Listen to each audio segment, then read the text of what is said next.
Bismillahirrahmanirrahim. Assalamualaikum warahmatullahi wabarakatuh. Salam sejahtera untuk kita semua. Semoga kita senantiasa diberi kesehatan.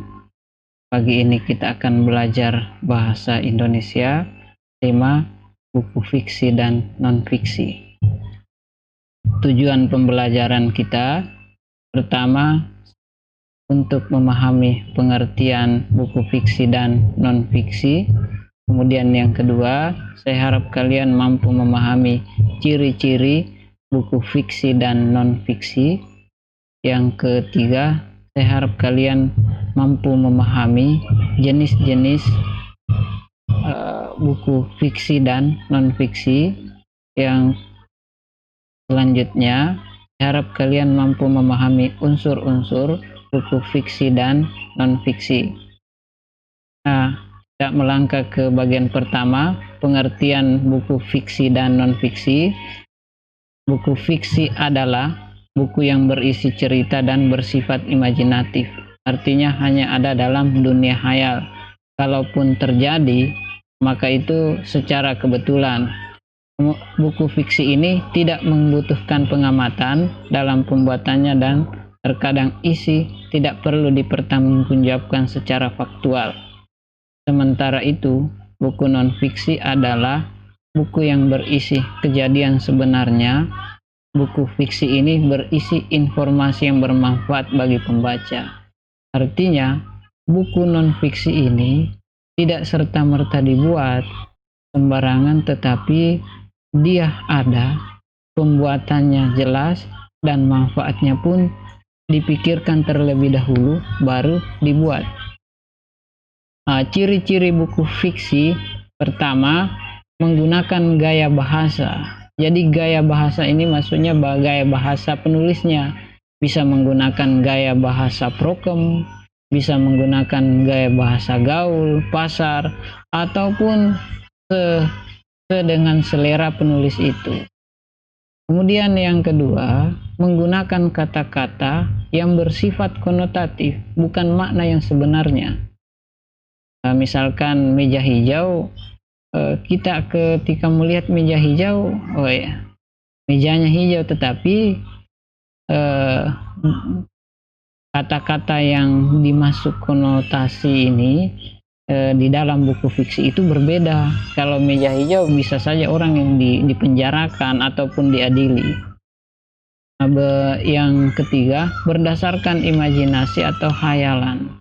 Berdasarkan imajinasi atau khayalan yang dimaksud sesuai dengan pikiran-pikiran liarnya penulis itu, imajinasinya penulis itu. Atau saya ambil contoh ya, atau saya berikan satu contoh, misalkan begini, beternak perempuan di kepala. Beternak perempuan di kepala secara tidak langsung orang menganggap ide-ide yang kita keluarkan atau kata-kata yang kita keluarkan itu kata-kata gila, tetapi imajinasi tidak membutuhkan itu. Biarkan orang lain mengatakan kamu gila dan sebagainya, tapi itu imajinasi. Yang dimaksud dengan beternak perempuan di sini adalah cara berpikirnya, dia selalu memikirkan sesuatu yang berhalusinasi dengan, bisa saja itu adalah tubuh perempuan itu molek atau indah atau cantik, seperti itu yang dimaksud beternak perempuan di kepala. Nah ini ya, 3 ciri buku fiksi ini apabila dipenuhi maka itu masuk dalam kategori buku fiksi. Kemudian ciri-ciri buku non-fiksi. Pertama, menggunakan gaya bahasa formal. Menggunakan gaya bahasa formal itu sesuai dengan tuntunan atau ejaan yang disempurnakan, atau sesuai dengan kamu, sesuai dengan pembentukan istilah. Misalkan saya, Anda, tidak menggunakan kalian, tetapi dia menggunakan bahasa-bahasa formal yang mana formal itu tidak secara menyeluruh digunakan orang ataupun tidak secara mengerti. Bisa saja ini adalah lingkungan akademik atau lingkungan pendidikan. Yang kedua, menggunakan kata-kata yang bersifat denotatif. Denotatif ini sesuai dengan makna yang sebenarnya. Kalau kita katakan HP, maka itu maksudnya adalah HP. Kalau kita katakan gadget, tidak lain dari itu, benda itu yang dimaksud. Kalau kita katakan meja hijau, tidak lain dari meja hijau. Dia tidak mempunyai makna yang meluas, tapi yang sebenarnya yang kita ucapkan. Bagian keempat, berbentuk tulisan ilmiah populer. Ilmiah populer ini misalkan nasionalisme, nasionalis. Nah, itu populer dalam penganggapannya supaya dikenal. Yang kelima, berupa ide baru atau menyempurnakan ide yang pernah ditulis sebelumnya. Nah, ide-ide baru ini, dia mampu melahirkan suatu solusi, yang mana solusi itu bisa memberikan manfaat baik terhadap dirinya sendiri, keluarganya, golongan, atau bisa-bisa saja berdampak kepada persoalan kebangsaan kita. Ini yang dimaksud dengan ide-ide baru yang melahirkan atau menyempurnakan ide-ide yang sebelumnya.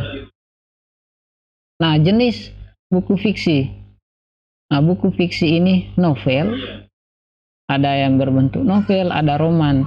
Kalau roman ini lebih panjang daripada novel. Tetapi kalau sekarang novel dengan roman itu orang memaknainya sama. Nah, kemudian kumpulan cerpen, kumpulan puisi, kumpulan drama itu masuk semua dalam buku fiksi. Nah, buku fiksi ini membahas sesuatu yang mustahil terjadi.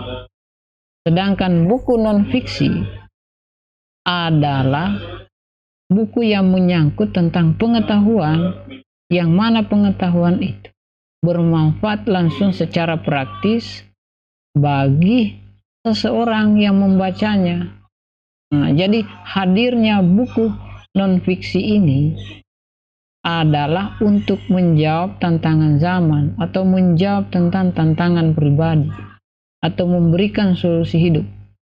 Nah, ini kategori buku non-fiksi. Misalnya saya kasih contoh ya, buku pelajaran. Nah, itu buku bukan non-fiksi, skripsi, tesis, proposal penelitian. Nah, ini masuk proposal kegiatan.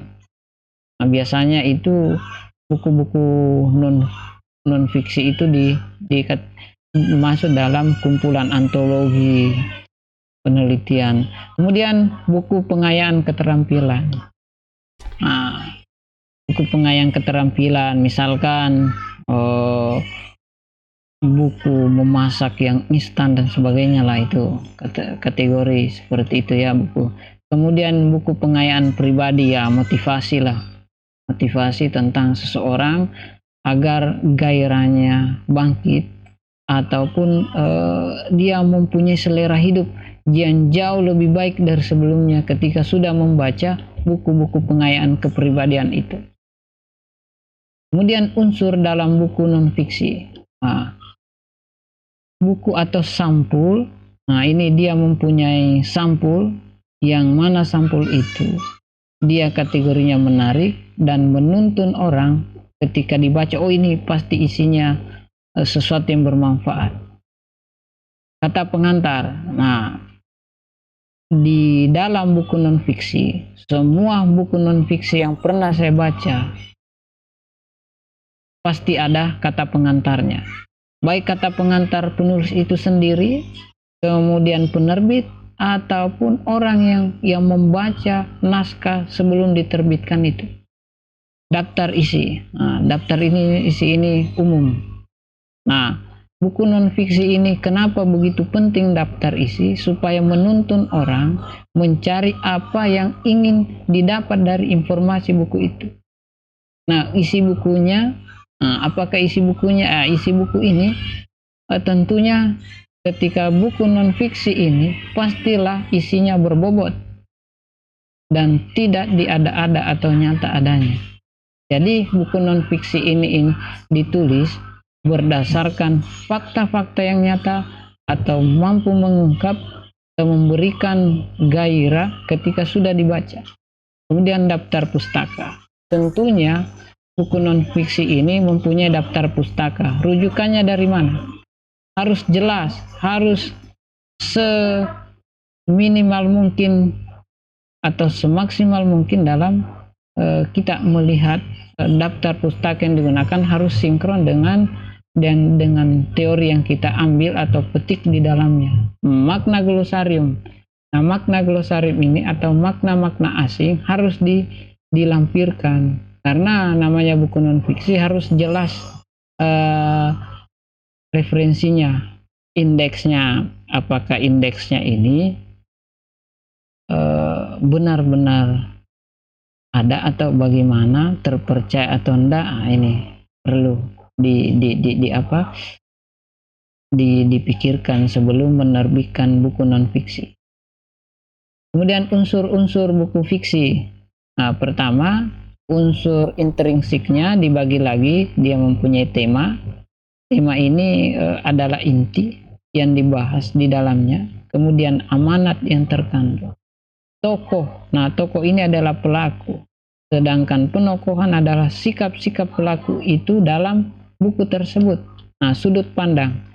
Sudut pandang pengarang ini bisa saja dia menggunakan sudut pandang orang pertama, kedua, ketiga.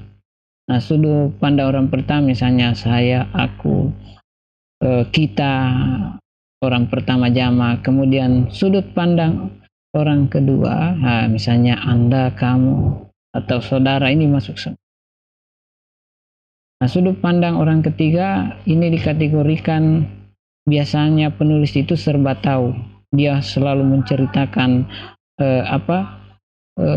kelebihan-kelebihan tokoh itu tanpa tokoh itu dihadirkan atau tanpa dia ada dan menyaksikan peristiwa itu sedemikian rupa, tetapi dia mengadakan sesuatu yang di luar dari dirinya, misalkan beliau, mereka. Kemudian latar atau tempat. Nah, biasanya dalam peristiwa tulisan-tulisan itu latarnya ketika kita hendak membaca sulit. Latarnya di mana, tempatnya di mana. Nah, ini tetapi ketika selesai dibaca, walaupun secara tersirat latar itu disampaikan, kita pasti mengenal di mana tempat kejadian itu atau kapan, waktunya di mana, waktunya jam berapa, sore kah, petang kah, itu. Nah, biasanya kan pengarang menyembunyikan tempat yang sebenarnya, tapi kita hanya mampu memahami ketika membaca. Misalkan Raja Siang itu sebentar lagi akan tenggelam. Nah, ini berarti kejadiannya itu, waktunya itu, dia pasti sore. Nah, dia tidak langsung mengatakan sore ini saya berjalan-jalan, tapi dia pengindraannya seperti itu. Nah, kemudian atau selanjutnya unsur ekstrinsik. Nah, bahasa yang digunakan bahasa apa saja sesuai dengan selera pengarang, mau menggunakan bahasa proke, mau menggunakan logat daerah, silakan sesuai dengan selera penulisnya. Latar belakang pengarang banyak. Misalnya Leo Tolstoy, pengarang novel Nina Karenina, dia lahir dari lingkungan akademik, lingkungan orang-orang terdidik, tetapi dia menyaksikan suatu kemiskinan atau penyiksaan petani pada waktu itu di Rusia. Dia mampu tulisan-tulisannya itu berlatar tentang kemiskinan, walaupun dia dibesarkan dari lingkungan kerajaan, tetapi dia mampu melihat kemiskinan itu secara jelas. Nah, itu. Kemudian nilai dalam karya sastra. Nilai dalam karya sastra banyak, ada nilai sosialnya, ada nilai-nilai moralnya, nilai pendidikan, nilai-nilai sejarah di dalam, kemudian nilai-nilai religius. Nah, ini banyak. Nah, itu ya. Jadi pembelajaran buku fiksi dan non fiksi hari ini sampai di sini saja dulu, dan saya harap kalian menonton video pembelajaran ini dari awal sampai akhir agar pemahaman kalian atau ilmu yang kalian dapat sempurna, dengan kata lain tidak terpotong-potong. Adapun nanti ketika kurang jelas saya menjelaskan, langsung nanti berkomentar di kolom deskripsi, dan di situ ketika saya buka, saya langsung jawab pertanyaan kalian. Oke, sekian dari saya. Assalamualaikum warahmatullahi wabarakatuh.